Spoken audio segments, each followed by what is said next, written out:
एक बूढ़े भिखारी अनोखी कहानी। हर दिन एक भिखारी दरवाजे के पास आकर भीख मांगता था और घर का मालिक हमेशा घर के बाहर आते ही उसे देखकर फिर जाया करता। कई बार उसके लिए गालियां भी बकता। वो कहता, तू जिंदा ही क्यों है? पूरी जिंदगी ऐसे ही भीख मांगेगा क्या? धरती का बोझ क्यों बना है? और कभी कभी उस भिखारी को गुस्से में वो धक्का भी मार दिया करता। इतना कुछ हो जाने के बावजूद भिखारी के मुंह से सिर्फ यही निकलता कि भगवान भगवान तुम्हारे पापों को माफ करे। एक बार सेठ को धंधे में बड़ा नुकसान होने की खबर मिली। सेठ बहुत परेशान था कि तभी उसके दरवाजे पर वही भिखारी आया। गुस्से में अपना आपा खोते हुए सेठ ने उस भिखारी को पत्थर दे मारा। पत्थर लगने के कारण भिखारी का सर फूट गया और उसके सर से खून बहने लगा। फिर भी दर्द से कहराते हुए भिखारी ने इतना ही कहा, भगवान तुम्हारे पापा को माफ करे। भिखारी वहाँ से चला गया। सेठ सोच में पड़ गए। भिखारी को पत्थर मारा, फिर भी उसने सिर्फ प्रार्थना की। सेठ का गुस्सा शांत हुआ।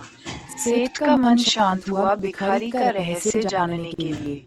सेठ ने भिखारी का पीछा करना शुरू कर दिया। भिखारी जहाँ जहाँ जाता सेठ उसके पीछे जाता। सेठ ने देखा कि कोई उसको खाना देता, कोई उसको मारता, कोई अपमानित करता तो कोई गाली देता। लोग भिखारी के साथ चाहे जैसा व्यवहार करते, लेकिन भिखारी सबके लिए एक ही प्रार्थना करता, भगवान तुम्हारे पाप माफ करें। अब रात होने को आई थी। भिखारी अपने घर जाने के लिए लौटा। वो अपने घर पहुंच गया, लेकिन सेठ अब भी उसका पीछा कर ही रहा था। एक पुरानी टूटी हुई खटिया पर एक बूढ़ी औरत लेटी हुई थी, काफी कमजोर और बीमार लग रही थी। वह भिखारी की पत्नी थी। अपने पति को वापस आता देख वह खाट से उठ खड़ी हुई। पत्नी ने अपने पति के भीख वाले कटोरे में देखा, उसमें सिर्फ आधी बासी रोटी थी। उसे देखकर वह बोली, आज बस इतना ही मिला, और हाँ, आपके सिर से खून निकल रहा है, ये चोट कैसे लगी? बूढ़ा भिखारी बोला, आज बस इतना ही मिला, किसी ने कुछ दिया ही नहीं। सबने गालियां दी और एक ने पत्थर फेंक कर मारा, इसीलिए मेरा सर फट गया। एक गहरी ठंडी सांस लेकर बूढ़ा भिखारी फिर से बोला,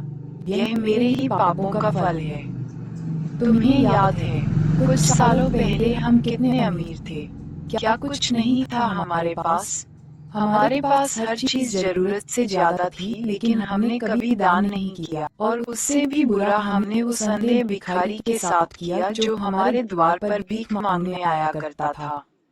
बूढ़ी पत्नी की आंखों में आंसू आ गए।